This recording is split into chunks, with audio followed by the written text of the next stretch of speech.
தமிழக மக்கள் நலன் ஒன்றையே குறிக்கோளாக கொண்டு அல்லும் பகலும் அயராது உழைத்து வரும் மக்களின் முதல்வர் செல்வி ஜெயலலிதா தென் மாவட்ட விவசாயிகளின் நலனுக்காக தொடர்ந்து மேற்கொண்ட சட்ட போராட்டங்கள் மற்றும் விடாமுயற்சியின் பயனாக உச்சநீதிமன்ற உத்தரவின்படி முல்லை பெரியாறு அணையின் நீர்மட்டம் முதற்கட்டமாக 142 அடியாக உயர்த்தப்பட்டு வரலாற்று சாதனை நிகழ்த்தப்பட்டது.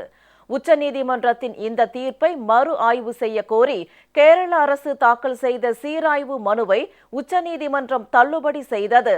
முல்லை பெரியாறு அணையில் 142 அடி வரை தண்ணீரை தேக்க தடையில்லை என்றும் கேரள அரசு தாக்கல் செய்த மனு விசாரணைக்கே உகந்ததல்ல என்றும் உச்சநீதிமன்ற நீதிபதிகள் திட்டவட்டமாக தெரிவித்துள்ளனர். தேனி, திண்டுக்கல், மதுரை, ராமநாதபுரம், சிவகங்கை ஆகிய 5 மாவட்ட விவசாயிகளின் வாழ்வாதாரமாக திகழ்வதும் பொதுமக்களின் குடிநீர் தேவையை பெருமளவில் நிறைவேற்றக்கூடியதுமான முல்லை பெரியாறு அணையின் நீர்மட்டத்தை உயர்த்த மக்களின் முதல்வர் செல்வி ஜெயலலிதா மேற்கொண்ட நீண்ட சட்ட போராட்டங்களை தொடர்ந்து கடந்த 2006ஆம் ஆண்டு பிப்ரவரி மாதம் முல்லை பெரியாறு அணையின் நீர்மட்டத்தை 142 அடியாக உயர்த்திக் கொள்ளலாம் என்றும் இதற்கான பணிகளை மேற்கொள்வதற்கு கேரள அரசு முழு ஒத்துழைப்பு அளிக்க வேண்டும் என்றும் உச்சநீதிமன்றம் தீர்ப்பளித்தது. மேலும் அணையை பலப்படுத்தும் பணிகள் நிறைவடைந்தவுடன் நிபுணர்கள் ஆய்வு மேற்கொண்டு அதன் அடிப்படையில் அணையின் முழு நீர்த்தேக்க அளவான 152 அடி வரை தண்ணீரை தேக்குவது குறித்து முடிவு செய்யப்படும் என்றும் உச்சநீதிமன்றம் தீர்ப்பு அளித்தது. ஆனால் இதனை அவமதிக்கும் வகையில் கேரள மாநில அரசு முல்லை பெரியாறு அணையின் நீர்மட்டத்தை 136 அடி என நிர்ணயம் செய்து அம்மாநில சட்டப்பேரவையில் சட்ட திருத்தம் கொண்டு வந்தது. இந்த சட்ட திருத்தம் செல்லத்தக்கது அல்ல என உத்தரவிட கோரி கடந்த 2006ஆம் ஆண்டு மார்ச் மாதம் முதலமைச்சர் செல்வி ஜெயலலிதா உத்தரவின் பேரில் தமிழக அரசு சார்பில் உச்சநீதிமன்றத்தில் வழக்கு தொடரப்பட்டது. ஆனால் அதன் பின்னர் வந்த மைனாரிட்டி திமுக ஆட்சியின் போது புதிய அணை கட்டுவது என்ற கோரிக்கையை மத்திய அரசிடம் கேரள அரசு முன்வைத்து அதற்கான ஆய்வினை மேற்கொள்ள அனுமதி கேட்டது. இதற்கு அப்போதைய மத்திய காங்கிரஸ் கூட்டணி அரசு அனுமதி அளித்தது. இதற்கு மக்களின் முதல்வர் செல்வி ஜெயலலிதா கடும் கண்டனம் தெரிவித்தார். ஆனால் அப்போதைய மைனாரிட்டி திமுக அரசு தனது குடும்ப நலனுக்காக தமிழக மக்கள் நலனை காற்றில் பறக்கவிட்டு வாய்மூடி மௌனியாக வேடிக்கை பார்த்தது. தமிழக மக்கள் நலன் ஒன்றையே தமது உயிர் மூச்சாக கொண்டு பாடுபட்டு வரும் மக்களின் முதல்வர் செல்வி ஜெயலலிதா இந்த விவகாரத்தை உச்சநீதிமன்றத்திற்கு மீண்டும் கொண்டு சென்றார். கேரள அரசின் புதிய அணை கட்டும் யோசனையை ஒருபோதும் ஏற்கவே முடியாது, அந்த பேச்சுக்கே இடமில்லை என்ற மக்களின் முதல்வர் செல்வி ஜெயலலிதாவின் உறுதியான நிலைப்பாடு உச்சநீதிமன்றத்தில் ஆணித்தரமாக எடுத்துரைக்கப்பட்டது. இதனைத் தொடர்ந்து 5 நீதிபதிகள் கொண்ட அரசியல் சாசன அமர்வு கடந்த மே மாதம் அளித்த தீர்ப்பில் முல்லை பெரியாறு அணையின் நீர்மட்டத்தை 142 அடியாக உயர்த்திக் கொள்ளலாம் என்ற வரலாற்று சிறப்புமிக்க தீர்ப்பினை அளித்தது. மேலும் முல்லை பெரியாறு அணை தொடர்பான கேரள அரசின் சட்ட திருத்தம் அரசமைப்பு சட்டத்திற்கு புறம்பானது என்றும் அணையின் நீர்மட்டத்தை 142 அடியாக உயர்த்துவதற்கு கேரள அரசு குறுக்கீடு எதுவும் செய்யக்கூடாது என்றும் அணையின் பராமரிப்பு மற்றும் வலுப்படுத்தும் பணிகளை தமிழக அரசு மேற்கொள்ளலாம் என்றும் உச்சநீதிமன்ற நீதிபதிகள் உத்தரவிட்டனர். முல்லை பெரியாறு அணையின் நீர்மட்டத்தை 142 அடியாக பராமரிக்கும் நடவடிக்கையை மேற்பார்வையிட குழு ஒன்றை அமைக்க வேண்டும் எனவும் மத்திய அரசுக்கு நீதிபதிகள் உத்தரவு பிறப்பித்தனர். மக்களின் முதல்வர் செல்வி ஜெயலலிதாவின் தொடர் சட்ட போராட்டத்தின் பயனாக முல்லை பெரியாறு அணையில் தமிழகத்தின் உரிமை உறுதிபட நிலைநாட்டப்பட்டது. இதனையடுத்து உச்சநீதிமன்ற உத்தரவின் பேரில் மத்திய நீர்வள ஆணையத்தின் அணைகள் பாதுகாப்பு பிரிவு தலைமை பொறியாளர் திரு LAV நாதன் தலைமையில் 3 பேர் அடங்கிய மேற்பார்வை குழு அமைக்கப்பட்டது.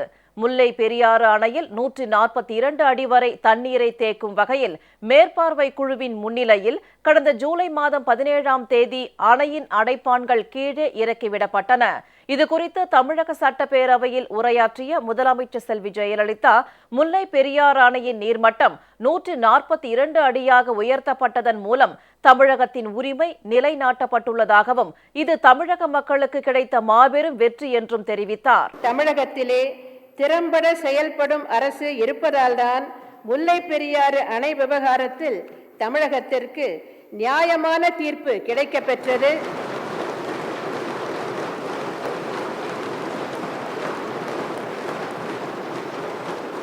மேற்பார்வை குழு அமைக்கப்பட்டது. மேற்பார்வை குழு கூட்டத்திற்கான நாளும் குறிக்கப்பட்டுவிட்டது. முல்லை பெரியாறு அணையின் நீர்மட்டம் 142 அடியாக நிச்சயம் உயர்த்தப்படும் என்று தெரிவித்திருந்தேன்.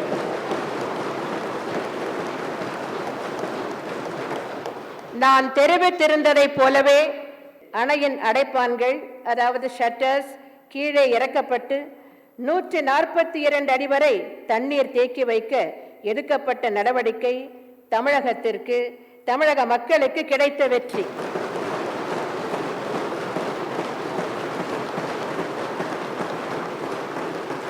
வெற்றி என்பதை விட இது தமிழக மக்களுக்கு வழங்கப்பட்ட நீதி என்பதை தெரிவித்துக் கொண்டு அமைகிறேன்.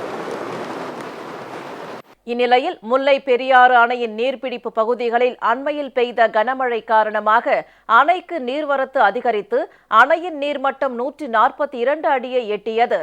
இதன் மூலம் 37 ஆண்டுகளுக்கு பிறகு முல்லை பெரியாறு அணையில் 142 அடிக்கு தண்ணீரை தேக்கி வரலாற்று சாதனை நிகழ்த்தப்பட்டது.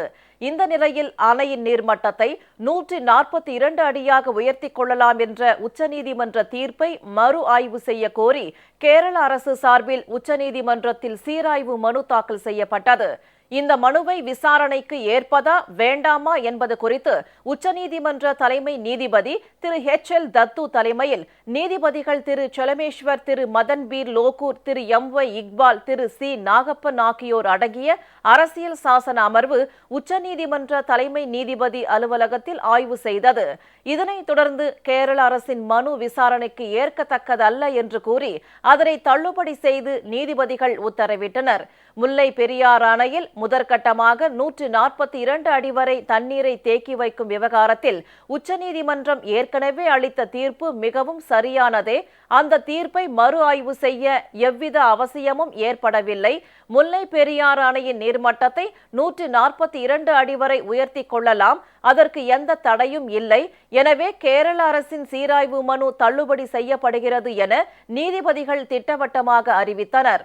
இதற்கான உத்தரவில் உச்சநீதிமன்ற அரசியல் சாசன அமர்வின் 5 நீதிபதிகளும் ஒருமனதாக கையெழுத்திட்டனர் என்பது குறிப்பிடத்தக்கது. மேலும் இந்த உத்தரவு உச்சநீதிமன்ற இணையதளத்தில் அதிகாரப்பூர்வமாக வெளியிடப்பட்டுள்ளது. இதன் மூலம் முல்லை பெரியாறு அணையில் தமிழகத்தின் உரிமை மீண்டும் நிலைநாட்டப்பட்டுள்ளது.